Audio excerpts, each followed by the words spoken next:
મહાવિદ્યાલય CTM Ahmedabad. વિદ્યાર્થી મિત્રો, video લેક્ચરમાં આપણું હાર્દિક સ્વાગત છે. આપણે પ્રકરણ નંબર 1 સજીવ વિશ્વની અંદર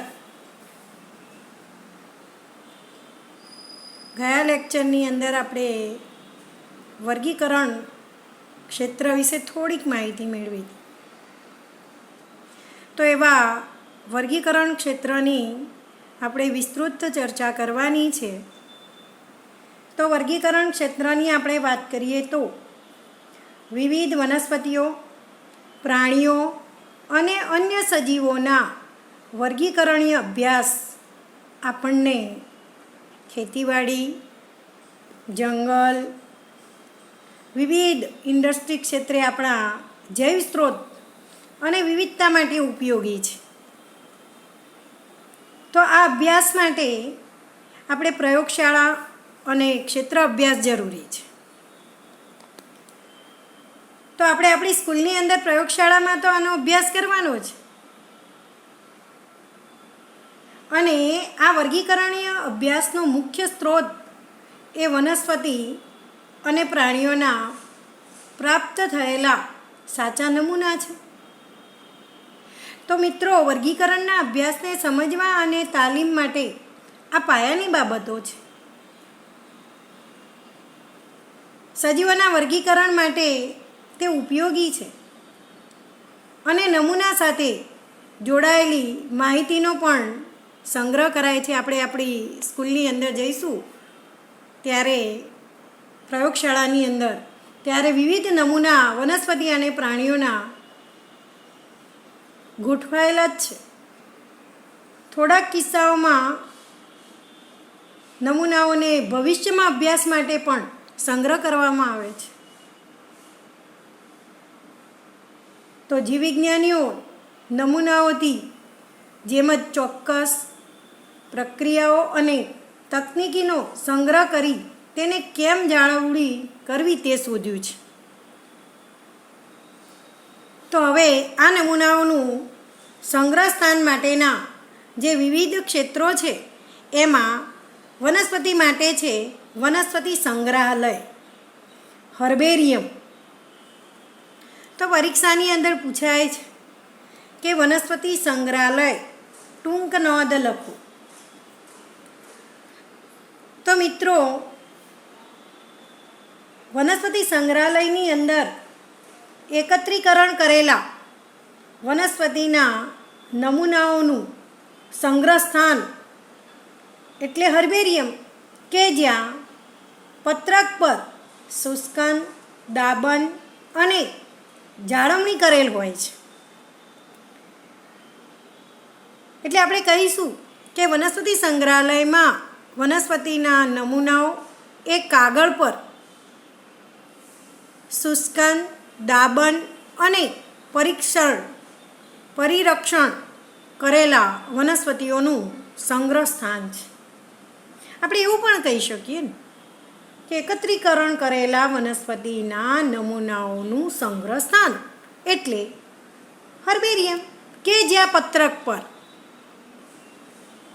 કાગળ કે પત્રક પર શુષ્કન, દાબન, પરિરક્ષણ એટલે જાળવણી કરેલ હોય. તો આ નમૂનાઓને વિશ્વ માન્ય વર્ગીકરણ પદ્ધતિ મુજબ ગોઠવવામાં આવે છે. એટલે કે આ નમૂનાઓ તેમના વર્ણન મુજબ, એમનું જેવું વર્ણન છે એ મુજબ હર્બેરિયમ પત્રક પર રાખી સંગ્રહ કરવામાં આવે છે. અને આ નમૂનાઓનો ઉપયોગ ફરી પણ થઈ શકે છે. તો હર્બેરિયમ શીટ પર તેનું વર્ણન લખવામાં આવે છે, જેમાં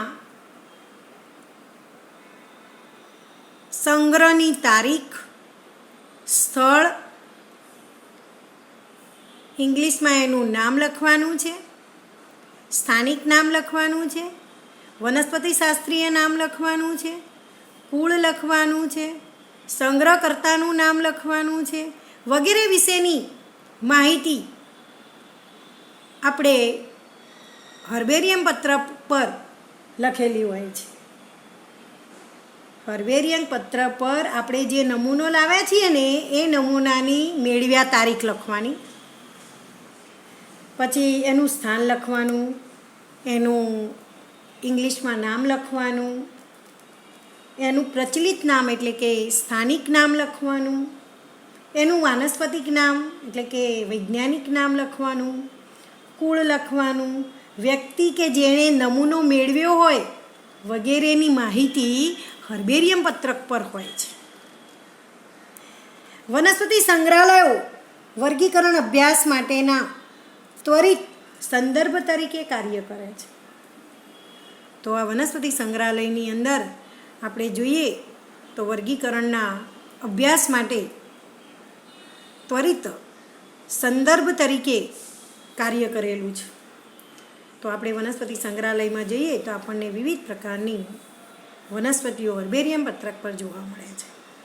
એ સિવાય આપણે જોઈએ તો વનસ્પતિ સંગ્રહાલયની અંદર આપણને સ્લાઇડ જોવા મળે છે, એના નકશાઓ હોય છે, વિવિધ ચાર્ટ જોવા મળે છે. તો આ ઉપરાંત પણ આપણને વનસ્પતિ સંગ્રહાલયની અંદર ચાર્ટ સ્વરૂપે, નમૂના સ્વરૂપે પણ વિવિધ પ્રકારની વનસ્પતિ જોવા મળે છે. તો આપણે વનસ્પતિ સંગ્રહાલયની અંદર આટલું લખવાનું છે. એવી જ રીતે વનસ્પતિ ઉદ્યાનો છે કે જેને બોટાનિકલ ગાર્ડન કહીએ છીએ આપણે. આ બોટાનિકલ ગાર્ડનની આપણે વાત કરીએ તો એની અંદર આપણે જ્યારે જઈએ છીએ ત્યારે આપણને વિવિધ પ્રકારની વનસ્પતિઓ જોવા મળે છે. તો આવા વિશિષ્ટ ઉદ્યાનો સંદર્ભ માહિતી માટેના જીવંત વનસ્પતિઓના નમૂનાઓ ધરાવે છે. અહીંયા આપણને જીવંત વનસ્પતિઓ જોવા મળે છે. ઉદ્યાનોમાં વનસ્પતિને તેને ઓળખ વિધિના હેતુ માટે અને દરેક વનસ્પતિને તેના બોટાનિકલ એટલે કે વૈજ્ઞાનિક નામ અને તેના કુળ મુજબ ઉછેરવામાં આવે છે. ઉદ્યાનોમાં ઉછરેલી જે વનસ્પતિ જાતિઓની આપણે વાત કરીએ તો આપણે અહીંયા પહેલાં લખીશું કે આ વિશિષ્ટ ઉદ્યાનો સંદર્ભ માહિતી માટેના જીવંત વનસ્પતિઓના નમૂનાઓ ધરાવે છે. ઉદ્યાનોમાં ઉછરેલી વનસ્પતિ જાતિઓ પર તેમના વનસ્પતિ શાસ્ત્રીય કે વૈજ્ઞાનિક નામ અને તેના કુળ સૂચવતી કાપલી લગાવેલી હોય છે. તો એવા ઉદ્યાનની આપણે વાત કરીએ તો Kew garden England, Indian botanical garden Howrah Bharat અને national botanical research institute Lucknow Bharat પ્રખ્યાત વનસ્પતિ ઉદ્યાન છે. તો આ વનસ્પતિ ઉદ્યાનની વાત કરેલી છે.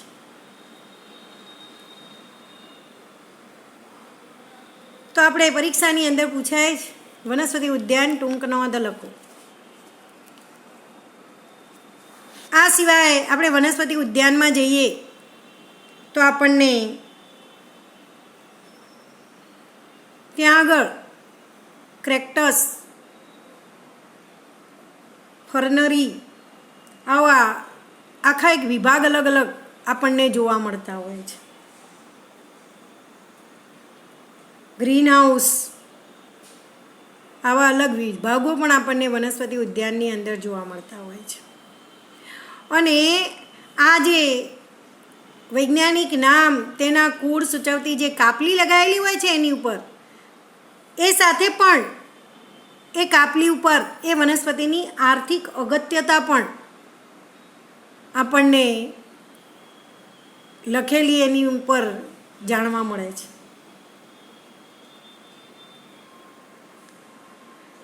તો આ છે મિત્રો વનસ્પતિ ઉદ્યાનની વાત કરી. હવે આવે છે સંગ્રહાલય.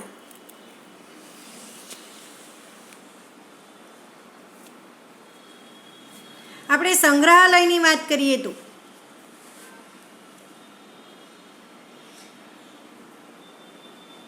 જીવશાસ્ત્રીય સંગ્રહ સ્થાનો સામાન્ય રીતે આપણે જોઈએ તો શાળા અને કોલેજો જેવી શૈક્ષણિક સંસ્થાઓમાં સામાન્ય રીતે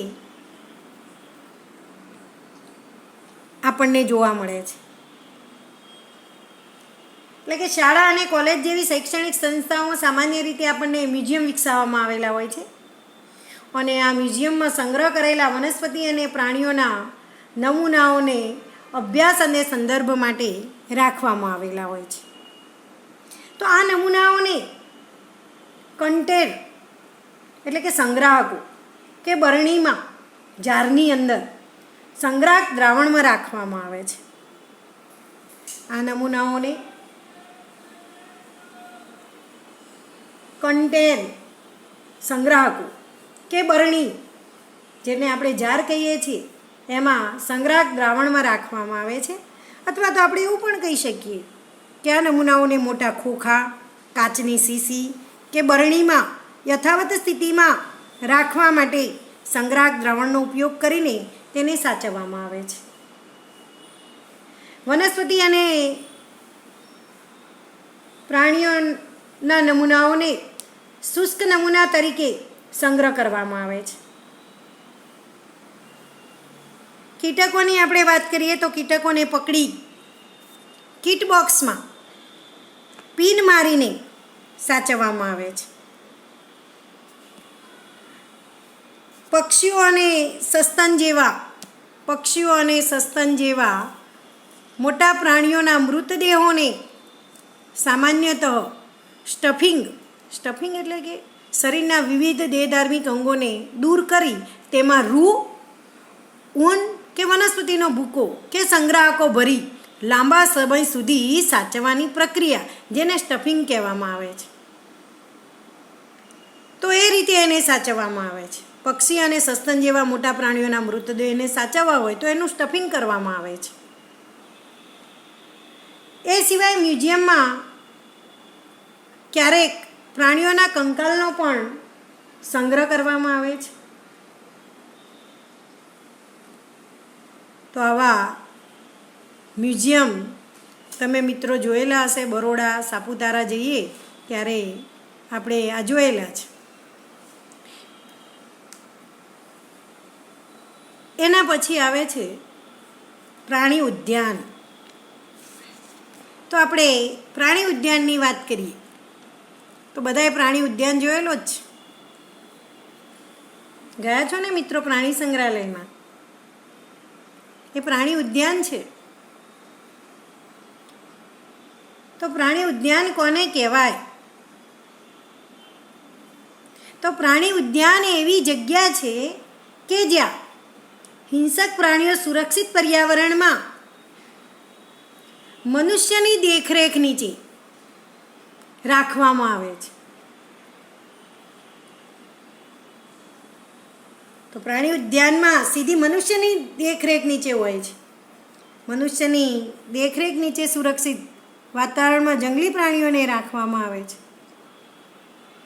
તો આ સંગ્રહ સ્થાનોમાં રાખવામાં આવેલા પ્રાણીઓ આપણને તેમની ખોરાકી આદતો તથા વર્તણૂક વિશે શીખવે છે. તમે જુઓ, મનુષ્યની દેખરેખ નીચે છે તો હવે એ મનુષ્યને ત્યાં આગળ એની દેખરેખ નીચે હોય એટલે એ પ્રાણીઓને શું ખાવા જોશે, એમની વર્તણૂક કેવી છે એ આપણને શીખવે છે.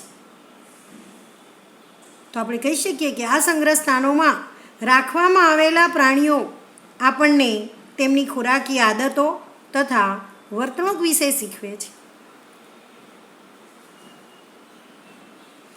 એ સિવાય આપણે પ્રાણી સંગ્રહ સ્થાનોમાં રાખવામાં આવેલા બધા જ પ્રાણીઓને તેમના પ્રાકૃતિક નિવાસસ્થાનો જેવી અનુકૂળતા પૂરી પાડીએ છીએ.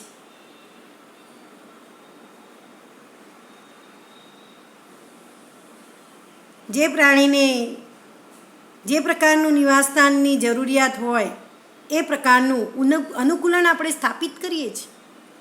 જે પ્રકારનો ખોરાક જોઈએ એ પ્રકારનો ખોરાક પૂરો પાડીએ છીએ. તે સિવાય આપણે જોઈએ તો પ્રાણી ઉદ્યાનમાં બધા જ પ્રાણીઓને શક્ય તેટલું તેનું કુદરતી પર્યાવરણ પ્રાપ્ત થાય તે મુજબની વ્યવસ્થા તો હોય જ છે. જલજ પ્રાણીઓ હોય તો એને જલજ અનુકૂલનો આપણે પૂરા પાડીએ છીએ. જંગલી પ્રાણીઓ હોય તો એ પ્રકારનું અનુકૂલન પૂરું પાડીએ છીએ. તો આમ આ પ્રાણી ઉદ્યાનની મુલાકાત બાળકોને લેવી ગમે છે, જે સામાન્ય રીતે ઝૂ તરીકે ઓળખાય છે, એટલે કે પ્રાણી સંગ્રહાલય તરીકે ઓળખાય છે. તો મિત્રો, આપણે આ વર્ગીકરણ ક્ષેત્રોનો અભ્યાસ કર્યો. તો આવા વર્ગીકરણ ક્ષેત્રોનો આપણે અભ્યાસ કરીએ છીએ, તો આવા વર્ગીકરણ ક્ષેત્રોની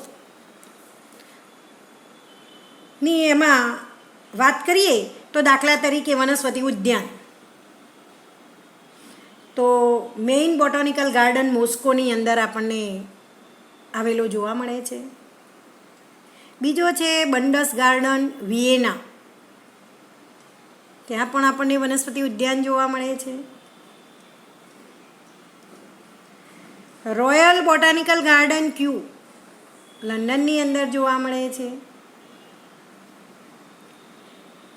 કેબુન રાયા બોટાનિકલ ગાર્ડન બોગોર જાવાની અંદર જોવા મળે છે. આનાર્ડોલ એર્બોરેટમ બોસ્ટન યુએસએમની અંદર આપણને જોવા મળે છે. અગત્યના હર્બેરિયમની આપણે વાત કરીએ તો રોયલ બોટાનિકલ ગાર્ડન ક્યુ લંડન, કે જ્યાં નમૂનાની સંખ્યા 6.5 મિલિયન છે. એ સિવાય આપણે જોઈએ તો museum of natural history Paris, કે જ્યાં 6 મિલિયન નમૂનાઓની સંખ્યા છે. Conservation et jardin botanical de Geneva, તો ત્યાં 5 મિલિયન નમૂનાઓની સંખ્યા જોવા મળે છે. VL Komarov botanical institute of અજેર બેઇઝી, કે જ્યાં 4 મિલિયન નમૂનાઓની સંખ્યા જોવા મળે છે. ન્યુયોર્ક બોટાનિકલ ગાર્ડન ન્યુયોર્ક, કે જ્યાં 4 મિલિયન નમૂનાઓની સંખ્યા જોવા મળે છે. Central national herbarium Shibpur Calcutta, કે જ્યાં 2 મિલિયન નમૂનાઓની સંખ્યા જોવા મળે છે. મદ્રાસ હર્બેરિયમ કોઇમ્બતુર એમપી, કે જ્યાં 1,50,000 નમૂનાઓની સંખ્યા જોવા મળે છે. Herbarium of national botanical research institute, કે લખનઉ, કે જ્યાં 80,000 નમૂનાઓની સંખ્યા જોવા મળે છે. આપણે મ્યુઝિયમની વાત કરીએ તો મ્યુઝિયમ નેચરલ હિસ્ટ્રી મ્યુઝિયમ, આપણે મ્યુઝિયમની વાત કરીને પણ એના સ્થળની આપણે કોઈ ચર્ચા કરી નથી. તો આપણે જોઈએ તો મ્યુઝિયમ જે છે ત્યાં કઈ કઈ જગ્યાએ આપણને જોવા મળે છે.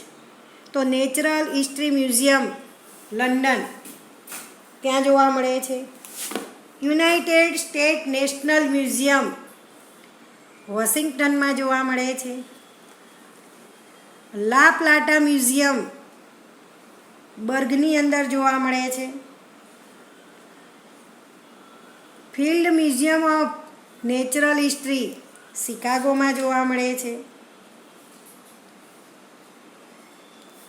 જુબોજા મ્યુઝિયમ એમ્સ્ટરડામ નેથની અંદર જોવા મળે છે. Sugarland museum great smoky mountain national park પૂર્વીય ટેનેસીની અંદર જોવા મળે છે. રોક કીક નેચર સેન્ટર વોશિંગ્ટનની અંદર જોવા મળે છે. નેશનલ મ્યુઝિયમ ઓફ એન્થ્રોપોલોજી મેક્સિકોમાં જોવા મળે છે. એન્થ્રોપોલોજીકલ મ્યુઝિયમ અંદામાન નિકોબાર આઇલેન્ડની અંદર જોવા મળે છે. ફોરેસ્ટ મ્યુઝિયમ આંદામાન નિકોબાર આઇલેન્ડમાં જોવા મળે છે. National museum of natural history દિલ્હીમાં જોવા મળે છે. પ્રિન્સ ઓફ વેલ્સ મ્યુઝિયમ મુંબઈમાં જોવા મળે છે. મહારાજા સવાઈ માનસિંહ મ્યુઝિયમ જયપુરમાં જોવા મળે છે. ઇન્ડિયન મ્યુઝિયમ કલકત્તાની અંદર જોવા મળે છે. તો તમે જુઓ આવા વર્ગીકરણના આપણા જે ક્ષેત્રો છે, વનસ્પતિ ઉદ્યાન, આપણે હર્બેરિયમની વાત કરી, મ્યુઝિયમની વાત કરી, તો આપણને આ બધી જગ્યાઓએ જોવા મળે છે. તો મિત્રો, કેટલીક વાર સંગ્રહાલય અને ઉદ્યાન વિશેનો તફાવત પણ પૂછાય છે. તો એ તફાવતની અંદર આપણે શું લખીશું? તો આપણે જોઈએ તો સંગ્રહાલય અને ઉદ્યાન આવો તફાવત પૂછાય તો આપણે સંગ્રહાલયની અંદર શું લખી શકીએ? તો આપણે એવું લખી શકીએ ને કે જીવશાસ્ત્રીય સંગ્રહ સ્થાનો સામાન્ય રીતે શાળા, કોલેજો જેવી શૈક્ષણિક સંસ્થાઓમાં રાખવામાં આવે છે. ઉદ્યાનમાં આપણે સામે લખીશું તો ઉદ્યાનમાં મનુષ્યની દેખરેખ નીચે વનસ્પતિઓ અને પ્રાણીઓને જીવંત સ્થિતિમાં રાખવા માટે વનસ્પતિ ઉદ્યાન અને પ્રાણી ઉદ્યાન સ્થાપવામાં આવે છે. તમે પ્રાણી ઉદ્યાનમાં અને વનસ્પતિ ઉદ્યાનની જ્યાં વાત કરીએ ત્યાં આપણને જીવન સ્થિતિ જ જોવા મળે વનસ્પતિ અને પ્રાણીઓની. મ્યુઝિયમમાં આપણે જોઈએ એટલે કે સંગ્રહાલય, મ્યુઝિયમમાં આપણે જોઈએ તો મૃત વનસ્પતિઓ, પ્રાણીઓને, અશ્મિઓને યથાવત સ્થિતિમાં જાળવી રાખવામાં આવે છે. ઉદ્યાનની વાત કરીએ તો વનસ્પતિ અને પ્રાણીઓને તેમના પ્રાકૃતિક નિવાસસ્થાનો જેવી અનુકૂળતા આપવામાં આવે છે. આપણે સંગ્રહાલયને જ મ્યુઝિયમ કહીએ છીએ. પ્રાણીઓ અને વનસ્પતિઓના એકત્રિત કરેલ નમૂનાઓ સંદર્ભ માટે સંગ્રહ કરવામાં આવે છે. જ્યારે ઉદ્યાનમાં આપણે શું લખીશું કે ઉદ્યાનમાં રાખવામાં આવેલ વનસ્પતિઓ અને પ્રાણીઓની ખોરાકીય આદતો, વર્તણૂક અને વનસ્પતિઓના ફળ ફૂલ વિશે માહિતી આપવામાં આવે છે. તો અહીંયા આપણે આ રીતે એનો તફાવત લખવાનો હોય છે. એ સિવાય આપણને એવું પૂછાય, કારણ આપો કે મ્યુઝિયમ દ્વારા જૈવિક વિવિધતા જાળવી રખાય છે. તો આપણે શું લખીશું એમાં? મ્યુઝિયમ દ્વારા જૈવિક વિવિધતા જાળવી રખાય છે. તો મ્યુઝિયમમાં વનસ્પતિ, પ્રાણી અને અશ્મિઓના નમૂના એકઠા કરી અભ્યાસ અને સંદર્ભ માટે સંગ્રહ કરવામાં આવે છે. મ્યુઝિયમમાં સસ્તન પ્રાણીઓ, પક્ષીઓ અને અન્ય સમુદાયના અપૃષ્ઠવંશી અને પૃષ્ઠવંશી માટે અલગ ગેલેરી હોય છે. લોક પ્રાયોજિત ગેલેરી ઉપરાંત પુસ્તકાલય અને પ્રયોગશાળા પણ હોય છે મ્યુઝિયમમાં. આમ મ્યુઝિયમમાં એક જ સ્થાને વિવિધ પ્રકારના પ્રાણીઓ અને વનસ્પતિઓને સાચવીને સાંસ્કૃતિક વારસાની જાળવણી કરાય છે. તો અહીંયા મ્યુઝિયમ દ્વારા જૈવિક વિવિધતા જાળવી રખાય એવું કહી શકાય ને, કારણ કે તમે જુઓ કેવી વિવિધ પ્રકારની જૈવિક વિવિધતા આપણને અહીંયા જોવા મળે છે. બધાની અંદર પૃષ્ઠવંશી, અપૃષ્ઠવંશી પ્રાણીઓ જોવા મળે, પક્ષીઓ જોવા મળે, સસ્તન પ્રાણીઓના મૃતદેહોની વાત છે અહીંયા એ જોવા મળે છે, પુસ્તકાલય છે, પ્રયોગશાળા છે. તો મ્યુઝિયમ દ્વારા જૈવિક વિવિધતા જાળવી રખાય છે એવું આપણે કહી શકીએ. છેલ્લે આપણે મિત્રો જોઈએ તો આપણને છેલ્લે ઓળખ ચાવી વિશે સમજાવેલું છે. તો ઓળખ ચાવી, તો આપણે આ બધાને ઓળખ પૂરી પાડવાની છે. તો ઓળખ ચાવીની અંદર આપણે જોઈએ તો ઓળખ ચાવી એ વિરોધાભાસી વિકલ્પો વચ્ચેની પસંદગી રજૂ કરે છે. ચાવીમાં રહેલા દરેક જાહેર નિરૂપણને માર્ગદર્શિકા કહે છે. આપણે પ્રેક્ટિકલ બુક તમને જર્નલ આપી પણ જોડે માર્ગદર્શિકા આપેલી છે. તો અહીંયા આ વનસ્પતિ પ્રાણીઓને ઓળખવા માટે આવી માર્ગદર્શિકા હોય છે. માટે કુળ, પ્રજાતિ, જાતિઓ જેવી વર્ગીકરણ કક્ષાઓ માટેની ઓળખ વિધિના હેતુઓ માટે અલગ વર્ગીકરણીય ચાવીઓ જરૂરી છે. આપણે વનસ્પતિ લાવ્યા છીએ તો એની પ્રજાતિ કઈ છે, કુળ કઈ છે, જાતિ કઈ છે, ગોત્ર કયું છે, તો આ બધું ઓળખવું છે આપણે. તો લક્ષણોને આધારે તો ઓળખી શકીએ, પણ એના માટે આપણે શાની જરૂર છે? ઓળખ ચાવીની જરૂર છે. તો પ્રકૃતિમાં ચાવીઓ સામાન્ય રીતે વિશ્લેષણાત્મક હોય છે, એનું વિશ્લેષણ કરેલું હોય છે. વનસ્પતિઓની યાદી, પરિચય પુસ્તિકાઓ, લઘુ પુસ્તિકાઓ અને પદ્ધતિસરની સૂચિઓ વગેરે વનસ્પતિનું નોંધનીય વર્ણન કરવાના બીજા કેટલાક ઉપાયો છે. પરીક્ષામાં પૂછાય છે, તમને MCQમાં મૂકેલું હશે. ક્રમશઃ વનસ્પતિઓની યાદી, પરિચય પુસ્તિકા, લઘુ પુસ્તિકા અને પદ્ધતિસરની સૂચિ, આ ચારમાં ગમે તે એક બદલી નાખેલું હશે અને તમારે સાચો વિકલ્પ શોધવાનો હોય છે. તેઓ સાચી ઓળખ વિધિમાં પણ મદદરૂપ છે. તેઓ ચોક્કસ વિસ્તારમાં જોવા મળતી વનસ્પતિ જાતિ વિશેનું નિદર્શન કરે છે. પરિચય પુસ્તિકાઓ જે તે વિસ્તારમાં જોવા મળતી જાતિઓના નામની ઓળખ માટેની છે. લઘુ પુસ્તિકાઓની આપણે વાત કરીએ તો કોઈ એક વર્ગકની માહિતી આપે છે. તો આપણી પાસે તમે જુઓ અહીંયા કે પરિચય પુસ્તિકા પણ હોવી જોઈએ, લઘુ પુસ્તિકા પણ હોવી જોઈએ અને એ પણ પદ્ધતિસરની સૂચિ દર્શાવતી હોવી જોઈએ. તો આના આધારે આપણે વનસ્પતિ તેમજ પ્રાણીઓને ઓળખી શકીએ છીએ. ટૂંકમાં કહીએ તો આપણી પાસે અહીંયા માર્ગદર્શિકા હોવી જરૂરી છે. તો અહીંયા મિત્રો આ ચેપ્ટર આપણું પૂરું થાય છે. હવે પછી ચેપ્ટર નંબર 2 જોઈશું.